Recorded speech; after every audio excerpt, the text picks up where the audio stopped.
स्वर सुधा मंच पर प्रस्तुत है मालती जोशी की कहानी स्मृति कलश। अक्सर ऐसा कहा जाता है कि लेखक जब चूक जाता है संस्मरण लिखने लगता है। मैं जानती हूँ मेरा लेखक अभी शेष नहीं हुआ है, पर उम्र के 7.5 दशक पार करने के बाद यादों का भी एक भंडार इकट्ठा हो जाता है। उसे उलीचना तो पड़ेगा। इस सिलसिले में 40-50 साल पीछे लौट रही हूँ। उन दिनों जोशी जी की पोस्टिंग एक वज्र देहात में थी। गांव में बिजली भी नहीं थी, पानी के लिए भी आंगन में हैंडपंप था। ऐसी जगहों पर महाराष्ट्रियन परिवार मुश्किल से 2 या 4 होते हैं।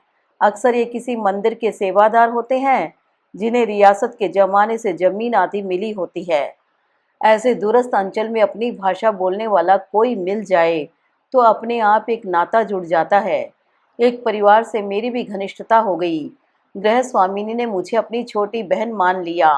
उनकी बेटियां मेरे बच्चों को राखी बांधने लगी। अब तो वे नाती पोते वाली हैं, पर राखी का सिलसिला आज भी कायम है। मेरे बड़े बेटे की शादी में वे नहीं आ पाई, संभव ही नहीं था। मैंने भी बुरा नहीं माना। शादी के बाद ग्वालियर वाले मेहमान के हाथ उनके लिए उपहार और मिठाई भेजते हुए मैंने 2 लाइन की चिट्ठी भी लिख दी कि आपके आशीर्वाद से शादी सानंद संपन्न हो गई। आप आती तो और अच्छा लगता। लौटती डाक से उनका पत्र आया कि साड़ी और कपड़े बहुत अच्छे हैं, पर तुम्हारी चिट्ठी से बिल्कुल मन नहीं भरा। सब कामों से फुर्सत हो जाओ तो मुझे एक लंबी चिट्ठी लिखना।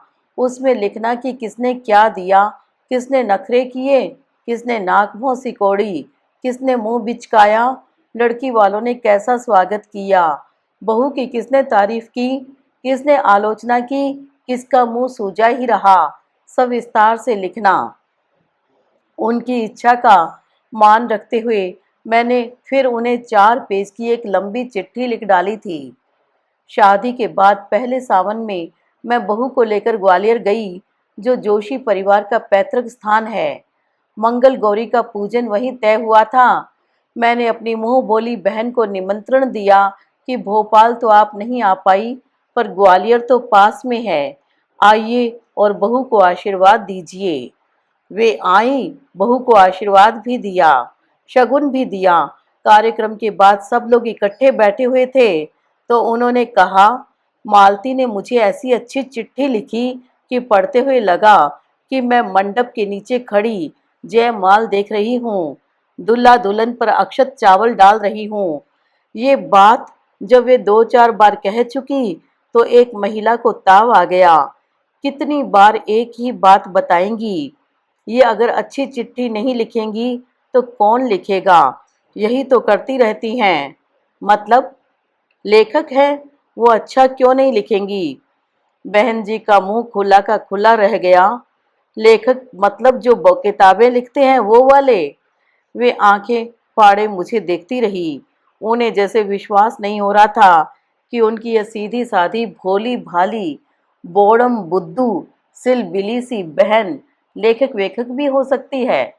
वैसे उसका कोई दोष नहीं था। जब मैं उनके कस्बे में थी तो सह धन्यवाद वापसी के दौर से गुजर रही थी। इक्का दुक्का रचनाएं छपती भी थी तो उन तक नहीं पहुंचती थी। उनके लिए अखबार भी नियामत थी, पत्रिकाएं तो खैर बहुत दूर की बात है। इस बात को भी अब 25 साल बीत गए हैं। वे अब इस दुनिया में नहीं हैं, पर ये पंक्तियां लिखते हुए मुझे उनकी आश्चर्य विस्मित मुद्रा याद आ रही है। एक दिन न्यू मार्केट में शॉपिंग के दौरान एक महिला मिली। उन्होंने तपाक से नमस्ते की। नमस्ते का जवाब तो खैर मैंने दे दिया, पर दिमाग पर जोर डालने के बावजूद मुझे उनका नाम नहीं याद आ रहा था। ऐसी स्थिति में मैं एक काम करती हूँ, बात करना शुरू कर देती हूँ। परिचय का कोई न कोई सूत्र हाथ आ ही जाता है। इसलिए मैंने मुस्कुराकर पूछा, और सुनाइए, कैसी हैं? मैं तो बिल्कुल ठीक हूँ। आप सुनाइए, बिटिया की शादी ठीक से निपट गई? फरवरी में थी ना? मेरा माथा ठनका। आप शायद मुझे पहचान नहीं पा रही हैं। बिल्कुल पहचानती हूँ जी। आप मिसेज जोशी हैं ना? हाँ, मिसेज जोशी तो हूँ, पर मेरे कोई बेटी नहीं है, 2 बेटे हैं बस। वाह, ऐसे कैसे? वे जिद पर उतर आई। उस दिन आपने बताया नहीं था कि बिटिया के गहने बनवाकर इंदौर से लौट रही थी, तो बस खराब हो गई थी। आप देर रात तक भोपाल पहुंची थी, फिर एक शरीफ ऑटो वालों ने आपको घर तक पहुंचाया था। घटनाक्रम बेहद जाना पहचाना लग रहा था, लेकिन कब, कैसे? तभी मेरी ट्यूबलाइट जली। यह तो मेरी कहानी शराफत का कथानक है। फिर सारा माजरा समझ में आ गया। मैंने कहा, आप गौतम नगर में रहती हैं ना? आपके महिला मंडल में मैंने ये कहानी सुनाई थी, वही आपको याद रह गई होगी। वो कहानी थी? यह कहते हुए उनका स्वर हिकारत से भर गया था, जैसे कहना चाहती हो, लोगों को अच्छा बेवकूफ़ बनाती हैं आप। अक्सर मेरी कहानियाँ मैं से शुरू होती हैं, शायद इसीलिए उन्हें यह गलत फहमी हो गई थी। बड़ा बेटा मुंबई में लार्सन कंपनी में कार्यरत है। वहाँ अधिकारियों की पत्नियों का एक क्लब है जो हर महीने एक कार्यक्रम आयोजित करता है। एक बार मुझे भी बुलाया गया। मुझे बड़ा संकोच हो रहा था, क्योंकि जानती थी कि अधिकांश महिलाएं अहिंदी भाषी होंगी। फिर यह भी डर था कि ये कॉरपोरेट जगत की हाई फाई महिलाएं मेरी सीधी सादी घरेलू कहानियों को कितना समझेंगी, कितना एंजॉय करेंगी। खैर, कार्यक्रम तो करना ही था। मैंने प्रारंभिक वक्तव्य अंग्रेजी में दिया, क्योंकि मेरा परिचय भी अंग्रेजी में दिया गया था। फिर 3 कहानियां सुनाई। सौभाग्य से वे पसंद भी की गई। मैंने राहत की सांस ली। एक महिला ने घर जाकर बताया कि आज क्लब में अर्चना जोशी की मदर इन लॉ आई थी। उन्होंने बड़ी अच्छी कहानियां सुनाई। पतिदेव ने कहा कि मदर इन लॉ का अपना भी तो कोई नाम होगा। सौभाग्य से उन्हें मेरा नाम याद था। नाम सुनकर पति महोदय ने पुस्तकों की अलमारी खोली और पत्नी के सामने 4 पुस्तकें रखकर पूछा, इन किताबों को कभी देखा हुआ याद आ रहा है? पत्नी ने किताबों को उल्टा पुल्टा। अंतिम पृष्ठ पर मेरी तस्वीर देखकर बोली, तभी मुझे बार बार लग रहा था कि इन्हें कहीं देखा है, पर कहाँ देखा ये याद नहीं आ रहा था। उन सज्जन ने फिर बेटे से फ़ोन पर समय लिया और वे सपरिवार मिलने आए। अपने संग्रह की पुस्तकों पर उन्होंने मेरे ऑटोग्राफ भी लिए। उन्होंने हमें यह किस्सा सुनाया। एक बार मेरे भाई किसी सरकारी काम से भोपाल आए। सरकारी दफ्तरों में काम निकलवाने के लिए किसी जानकार का होना बहुत ज़रूरी होता है। संयोग से उन्हें एक दोस्त मिल गया। उसकी मदद से काम आनन फानन हो गया। फिर वे दोस्त को चाय के लिए घर ले आए। चलने से पहले मित्र ने भाई को कार्ड पकड़ाते हुए कहा, मई में बेटी की शादी है, आपको आना है। भाई बोले, उस समय तो मैं अमेरिका में रहूँगा, एनओसी बनवाने के लिए ही तो आया था। दीदी तो यही है ना? दीदी आप जरूर आइए और बेटी को आशीर्वाद दीजिए। उन्होंने बैग से दूसरा कार्ड निकाला। क्या नाम लिखूं?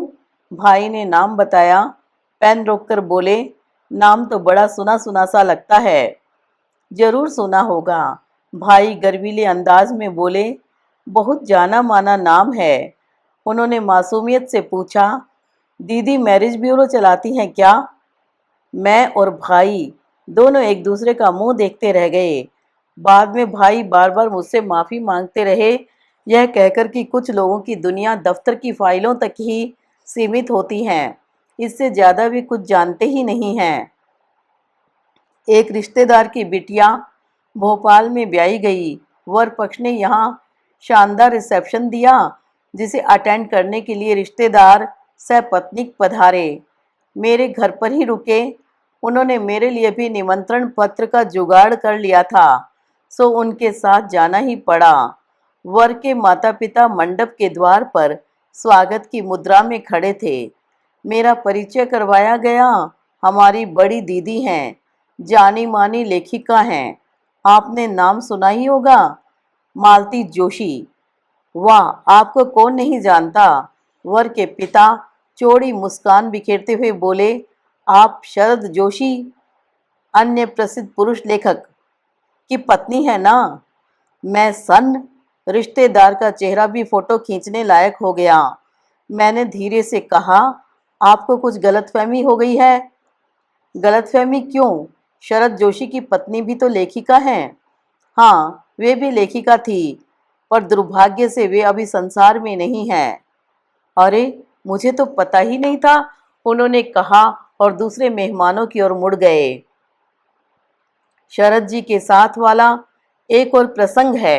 हालांकि मैं और इरफाना इसे अलग अलग पत्रिकाओं के लिए लिख चुके हैं।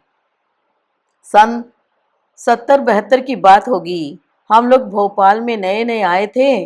कहानी के क्षेत्र में मेरा थोड़ा नाम होने लगा था। ऐसे में जबलपुर से एक संभ्रांत महिला मुझसे मिलने आई और सीधे शरद जी के यहाँ पहुंच गई। परिचय की औपचारिकता के बाद उन्होंने कहा, मालती जी से मिलना चाहती हूँ। शरद जी ने कहा, मालती तो यहाँ नहीं रहती। इरफाना उसी समय चाय लेकर नमूदार हुई।